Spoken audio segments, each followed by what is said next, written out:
फजल इमाम, एक सेकंड अभी आती हूँ सर मैं आपकी। जी जी फजल इमाम, कमाल हो रहा है भाई, ये तो आप प्रधानमंत्री की बात सुनने को राजी नहीं, कान में तेल डालकर बैठे हुए हैं आप। उनकी मौजूदगी में शपथ दिलवा दी आपने उस व्यक्ति को जिसने चुनाव नहीं लड़ा। नहीं, देखिए गरिमा जी, सबसे पहले तो आपको नमस्कार, सब सारे पैनलिस्ट को नमस्कार। संविधान में ये छूट तो है कि कोई सदन का सदस्य ना हो तो भी वो मंत्री बन सकता है। तो ये अगर उन्होंने लिया तो कोई ऐसा नहीं कि संविधान के खिलाफ ये चीज है कि संविधान के खिलाफ प्रधानमंत्री की मौजूदगी में दीपक प्रकाश जी ने मंत्री बन गए, तो ये कोई संविधान के खिलाफ उन्होंने कोई काम किया। ठीक है, चुनाव नहीं लड़ा, किसी सदन के सदस्य नहीं है, लेकिन 6 महीने तक हमारा संविधान तो इस बात की इजाजत सर बिटवा ही दिखा क्या फजल साहब? फजल साहब भाई, आपका भी फजल ठीक ठाक है पार्टी में, आपका भी फजल ठीक ठाक है, आप भी कार्यकर्ता रहे हैं पार्टी में, बिटवा दिखा उनको, फजल साहब नहीं दिखे? नहीं, फजल साहब भी दिखे हैं। फजल साहब को जो उन्होंने मान सम्मान दिया, मुझे लगता है कि मैं उससे बहुत संतुष्ट हूँ। ठीक है कि देखिए, जिस दश्त की सयाही आप कर रहे हैं उस दश्त की सयाही मैं भी कर चुका हूँ और कर रहा हूँ। मुझे भी उस दश्त की सही के लिए मुझे भी वो सारे सवाल काउंटर्स मैं भी कर सकता हूँ, क्योंकि आप भी जहाँ हैं मैं वहां रह चुका हूँ, रह के उस बहुत उस दरिया दौड़ाए घोड़े मैंने भी है। नहीं मतलब उपेंद्र कुशवाहा तो चश्मा पहनते हैं फजल साहब, उनको अपने चश्मे में स्नेहलता जी दिखी, पत्नी, चलिए दिखना चाहिए था भाई, बेटर हाफ है, दिख गई, और उनको अपने चश्मे से फिर बेटा दिखा।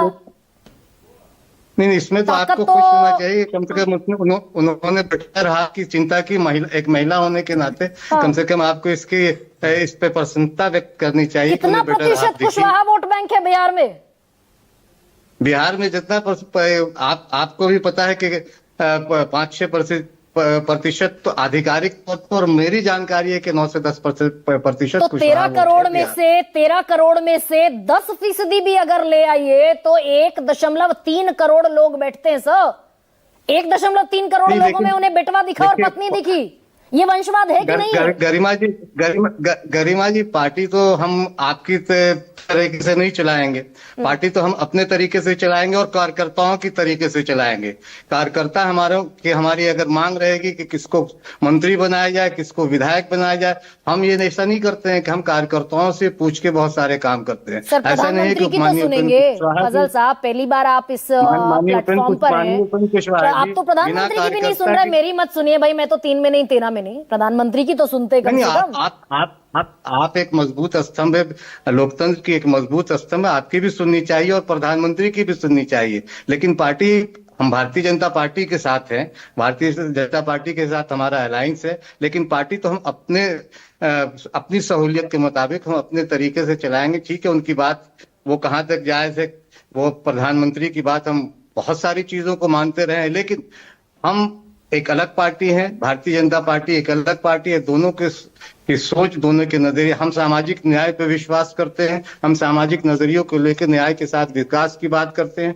और एक पढ़ा लिखा अगर युवक सामने आ रहा है जिसके पास क्षमता है, जो पिछले 5-6 सालों से पर्दे के पीछे रह के राजनीति में एक्टिव है, तो वो अगर मंत्री बनते हैं तो मुझे लगता है कि इसमें कहीं कोई ठीक है, आप सवाल उठाने के लिए। अच्छा फजल साहब, एक सवाल ये है मेरा, देखिए प्रधानमंत्री कहते हैं भाई ये बिल्कुल नहीं होना चाहिए कि मैं नहीं तो मेरा बेटा बेटी, आप कह रहे हैं आप इससे इत्तेफाक नहीं रखते, यानी कि यहाँ कम से कम यहाँ आप एक राय एक मत नहीं है बीजेपी के साथ।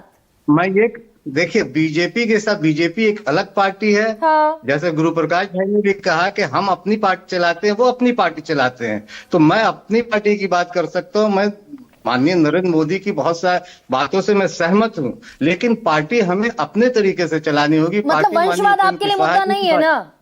AK वाजपेयी भी कह रहे हैं हमारे लिए कोई मुद्दा नहीं है परिवारवाद, वंशवाद, जिसका परिवार होगा वो लाएगा अपने बेटा बेटी, आपके लिए भी मुद्दा नहीं है ना? नहीं, परिवारवाद तो फिर अगर यही बात है तो मुझे लगता है कि पत्रकारिता में भी बहुत सारे लोग जो वंशवाद को लेकर आ रहे हैं उनको भी नहीं आना चाहिए। अरे भाई, हम देश नहीं चला रहे सर, हम ताकतवर पोजीशंस पर नहीं बैठे हैं। देश नहीं चला रहे, लेकिन देश चलाने का एक हिस्सा है आप अभी भी सर।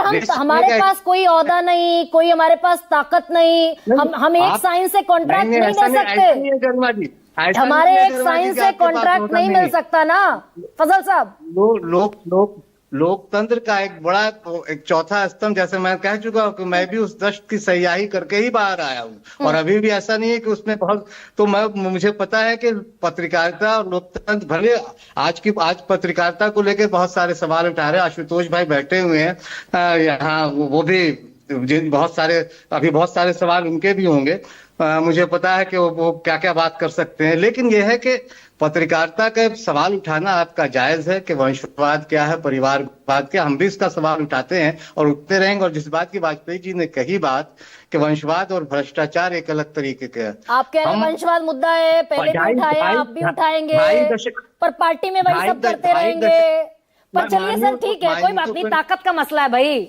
और जर जोरू, आप तो खैर अच्छे से समझते होंगे इसे, जर जोरू और जमीन, तीन ही मुद्दे हैं जिन पर लड़ाई होती है इस दुनिया में। ये जर जोरू और जमीन। खैर 1 सेकेंड आशुतोष, गरिमा जी तो रीत चली आ रही है। हाँ एग्जैक्टली, तो राजनीति में तो तीनों चीजें हैं यहाँ जो है, ठीक, ओके फाइन, तो यहाँ पर परिवारवाद ठीक है, दाग अच्छे हैं।